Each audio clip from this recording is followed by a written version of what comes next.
Good evening and thank you for joining us. This is just the news, which means that it's only the news, nothing else, no fuss, no debates, no opinions, just the news as it happened today in 10 minutes. We've tried to put in as much as we can, so your feedback is mostly appreciated. For those people asking us to do entertainment news, well, something becomes big enough, we'll tell you about it. But in the meantime, I'm not going to tell you what your favorite superstars have been doing. You can follow them on Instagram if you want that. We're going to focus on the serious news here. Let's get straight to it. It's the 2nd of March. Here's your news for today. In our first story, India now has 1.68 active cases of COVID in the country right now. But the interesting statistic is this. 5 states at this point account for 84% of those cases. Those states are Maharashtra, Kerala, Punjab, Karnataka and Tamil Nadu. Maharashtra and Kerala alone account for 67.84% of the total active cases in the country. So people in Maharashtra and Kerala need to be careful about wearing your masks and maintaining distancing. Also, 6 other states and union territories, including Maharashtra, Kerala, Goa, Chandigarh, Punjab, Gujarat, have a weekly positive rate higher than the national average of 2%.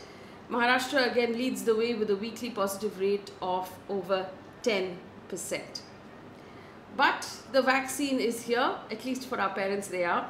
It is the second phase of the COVID vaccination began yesterday. The government tells us that 50 lakh people registered on the CoWIN portal so far. Health Secretary Rajesh Bhushan has said more than 1.48 crore doses have been administered so far until 1 p.m. this afternoon. Out of that, 2.8 lakh doses were actually given out in this particular phase, which is those above 60 and 45 to 60 with comorbidities. So there is, of course, as you can see, a massive difference between the 50 lakh people who've registered and the 2.8 lakh doses that have actually been administered. There were, of course, several complaints on social media from people who were turned away from centers because the centers ran out of the vaccination for that particular day. Also, they said there were a lot of walk-ins resulting in overcrowding in many centers even after registration. Of course, if you want an explainer on how to register, there is an explainer that we've put up on our YouTube page. Don't forget to check that out. Moving on, the Chief Justice of India, S.A. Bobde, on Monday asked a government employee who was an accused before the court, Mohit Chavan, who was accused of repeatedly raping a young woman when she was 16 years old. The court asked the accused if he is willing to marry the victim. To this, the advocate representing the defendant said, "I will take instructions." The CJI responded saying, "You should have thought of that before seducing and raping the young girl. You knew you are a government servant." The court further said that we are not forcing you to marry. Let us know if you will. Otherwise, you will say we are forcing you to marry her. In a very interesting acknowledgement of the consent there of the accused. Although the case was heard again after a brief period, the advocate informed the court that while the accused wanted to marry the victim, she refused. "Now I cannot, as I am already married," said the counsel. "The trial is going on and the charges are yet to be framed." The court went on to stay the arrest of the petitioner, granting him interim protection for 4 weeks. Now, to just give you some context on this case, Chavan is accused of repeatedly raping a young girl and reportedly threatening her with acid. He said he'll throw acid on her face if she disclosed the incident to anyone. When the girl and her mother went to the police station to file a complaint, the accused family apparently tried to stop them. Chavan's mother promised that she'll have her son married to this girl when the girl turned 18, and the victim's illiterate mother was made to sign an undertaking on stamp paper saying that this was an affair between the two people and that sexual relations were consensual. It was in this case that the Supreme Court asked the accused if he is willing to marry the victim. Also, in another case before the Supreme Court on Monday, it stayed the arrest of a man accused of rape by his former live-in partner. The woman alleged that the man had promised to marry her and had been brutally abusive, to which the Supreme Court asked, and I quote, "When two people are living as husband and wife, however brutal the husband is, can sexual intercourse between them be called rape?" End quote. And in another case now emerging out of Hathras in Uttar Pradesh, A young woman's video has gone viral on social media. There was a man who apparently sexually assaulted her back in 2018. Her father went to the police station to file a complaint. The accused, who was jailed briefly in 2018 and is now out on bail, allegedly shot the girl's father repeatedly in his own farm in a field until he was dead.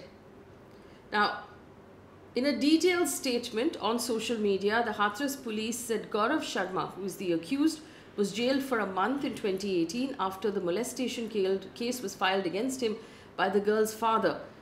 He was granted bail by a local court after a month and has been out of prison since then.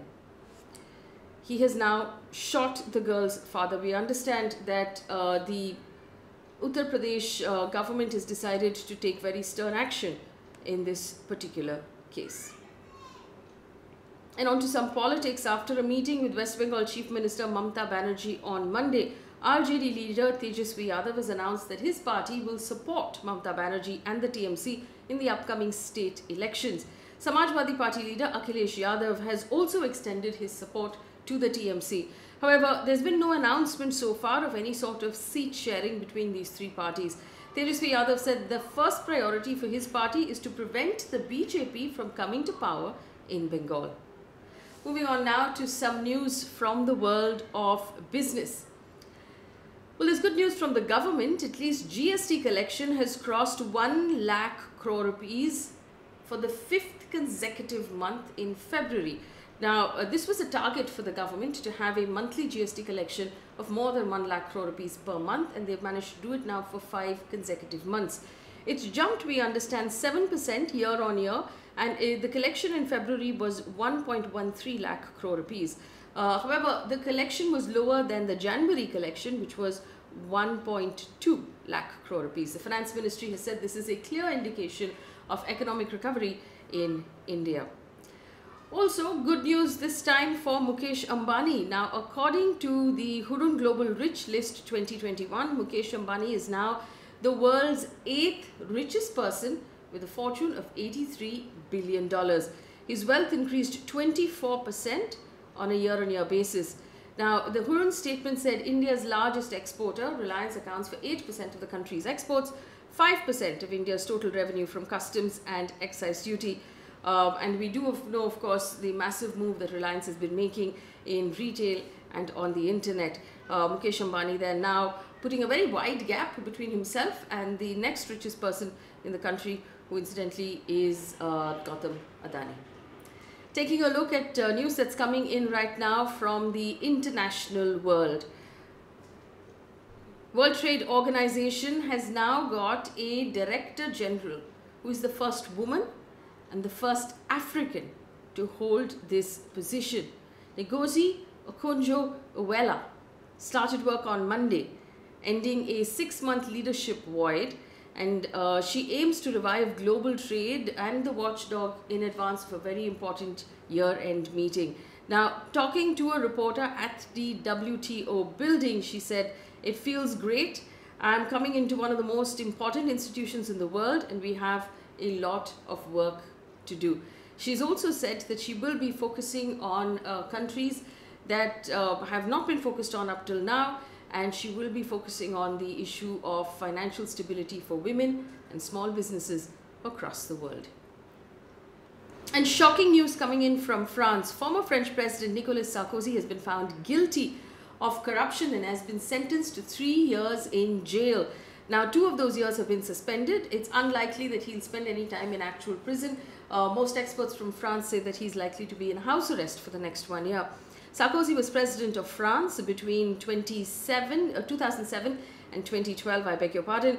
He was convicted of having tried to illegally obtain information from a senior magistrate in 2014 about a legal action in which he was involved. And news coming in from Israel right now. Israeli authorities will be giving travelers coming into the country a bracelet that will exempt them from being sent to institutional quarantine. Now, in Israel, overseas travelers have to undergo 2 weeks of quarantine in a hotel paid for by the state, but exceptions are being made for people who were already infected with COVID-19 or have received the vaccination against it. The bracelet will allow travelers to quarantine at home, but it's an interesting bracelet. It includes a waterproof electronic bracelet, a smartphone, and a wall-mounted tracker. The tracker apparently will alert the authorities if anyone removes the bracelet or leaves their home at any point. Also on COVID, the US Center of Disease Control and Prevention head Rochelle Walensky has warned that the spread of a highly contagious COVID virus variants is a threat to fuel a potential fourth surge of cases in the US. Last week, the US recorded 70,000 new cases and nearly 2,000 deaths. This represents a very high number, which the CDC head says is a very real threat to our people. More news coming out of Myanmar. Aung San Suu Kyi has been hit with 2 more charges a day after the deadly protests took place in the country. Suu Kyi already faces charges of publishing information that causes fear and alarm and disrupting public tranquility. A further charge has been added under the telecommunications law. Now she's facing obscure criminal charges of possessing an unlicensed walkie-talkie as well as violating coronavirus restrictions. If convicted, Aung San Suu Kyi, whose party won the landslide election victory last year, may be prevented from contesting any future elections in the country. Now, as requested by you, we've also included a science and technology section. In our science and technology section, a new study says the Pfizer and the Oxford AstraZeneca vaccines reduce severe COVID-19 in people above the age of 70. Remember, the Oxford AstraZeneca vaccine is the one that's being manufactured in Pune by the Serum Institute of India. Now, data in this particular study says that people above 80, a single dose of either of the vaccine is more than 80% effective in preventing hospitalization 3 to 4 weeks after the first jab. Pfizer leads to 83% reduction in deaths in COVID-19. According to the study, this proves that both of these vaccines are highly effective in protecting people against severe illness, hospitalization, and even death. Moving on now to news from the sports world. The Spanish police have apparently raided FC Barcelona's offices and arrested several former executives. According to the Spanish media reports, those detained include former club president Josep Maria Bartomeu.